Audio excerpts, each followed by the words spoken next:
The Galactic Dominion's fleet hovered ominously above Delta Origa II, its massive dreadnoughts blocking out the twin suns. General Vikrith reclined in his command chair, savoring his wine. The intelligence reports from Earth made him chuckle. "These humans," he said to his officers, gesturing at the holographic projections of Earth's military arsenal. "They still use explosives in their weapons." Explosives. Chemical reactions to deliver damage. How quaint. The room erupted in laughter. The hologram zoomed in on a schematic of a mortar. One officer, a junior strategist, hesitated. "General, while primitive, these weapons have kinetic force. They might still—" "Silence," Vikrith interrupted.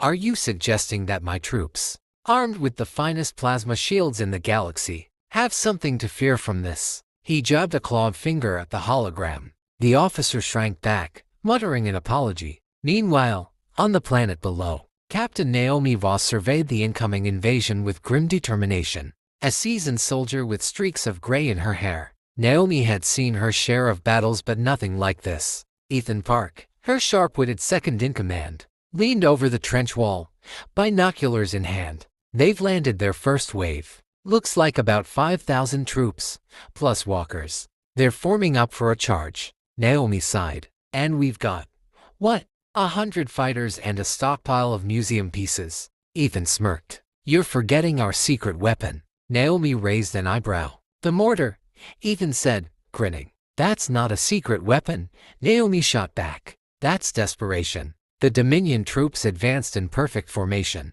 their sleek, reflective armor gleaming. Hover tanks hummed, flanked by towering walkers. From the humans' trenches, they seemed unstoppable. Naomi addressed her soldiers, her voice steady despite the fear gnawing at her. "Listen up.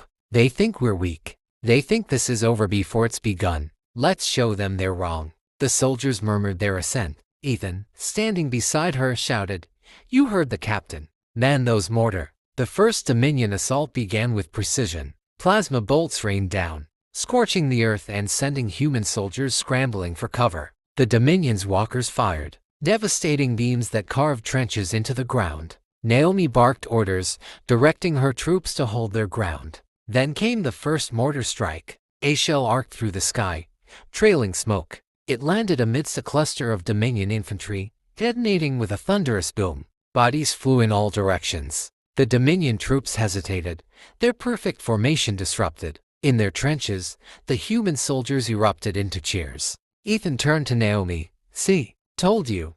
Secret weapon." Naomi shook her head, a reluctant smile tugging at her lips. "Don't get cocky. That was one shell.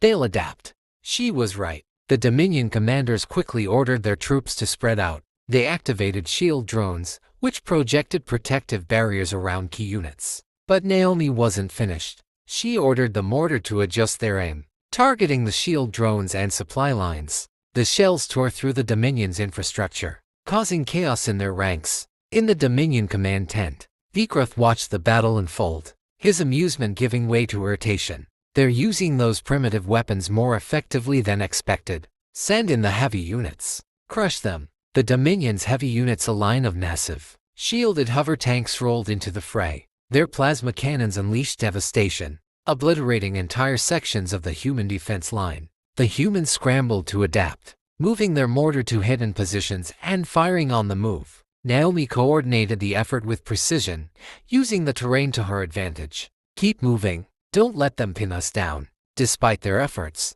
the Dominion's superior firepower began to take its toll. Soldiers were lost, trenches collapsed, and the mortar seemed inadequate against the sheer scale of the invasion. Naomi found herself in a desperate situation. She knew the mortar couldn't win this battle alone. She needed something more. Ethan approached her, out of breath. "Captain, there's a weapons cache in the northern sector. Experimental rounds for the mortar, armor-piercing, high-yield. We never tested them." "But," Naomi cut him off. "Get them now." Ethan and a small team ventured into the northern sector under cover of darkness. The area was heavily contested, with Dominion patrols sweeping the ruins. The tension was palpable as they navigated the battlefield, avoiding detection. When they reached the cache, Ethan's team uncovered the experimental round's massive shells, designed to punch through shields and armor. They were untested and unstable, but there was no choice. Back at the front, Naomi's troops were barely holding on. The Dominion's forces pressed closer, their walkers looming like giants. Naomi knew they couldn't hold much longer. Ethan's return with the experimental rounds was met with a mix of relief and skepticism. "Are you sure these won't blow us up instead?" one soldier asked. Ethan grinned. "Only one way to find out." The first experimental shell was loaded and fired. It streaked across the battlefield, leaving a glowing trail. When it struck a Dominion hover tank, the explosion was cataclysmic. The tank was obliterated, its shield failing instantly. Cheers erupted from the trenches. Naomi seized the moment. "Focus fire on their heavies. Take them down." The experimental rounds turned the tide of the battle. Dominion tanks and walkers fell one by one, their shields unable to withstand the sheer force of the new shell. Just as victory seemed within reach, the Dominion unleashed their ultimate weapon, the Titan-class walker. Towering over the battlefield, it was a monstrosity of metal and firepower. Its arrival cast a shadow over the human forces, both literally and figuratively. Naomi stared at the Titan in disbelief. "That's not a walker. That's a fortress." The Titan's plasma cannons began firing, decimating everything in their path. The trenches were obliterated. Soldiers fled, panic spreading like wildfire. Naomi refused to give up.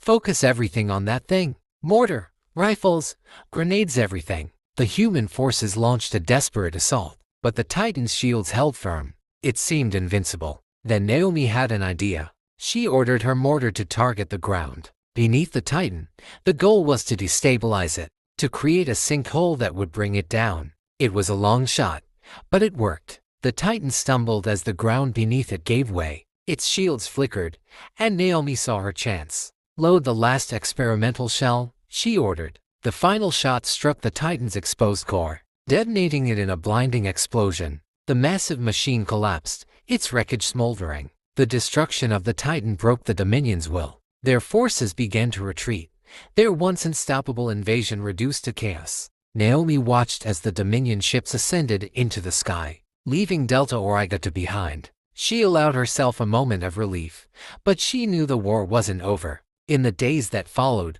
the humans celebrated their victory. The old mortar, once seen as relics, were now hailed as heroes of the battle. Naomi reflected on the irony. "They mocked us," she said to Ethan, "but it turns out the past still has lessons to teach." Ethan grinned. "And we just gave them a history lesson they'll never forget."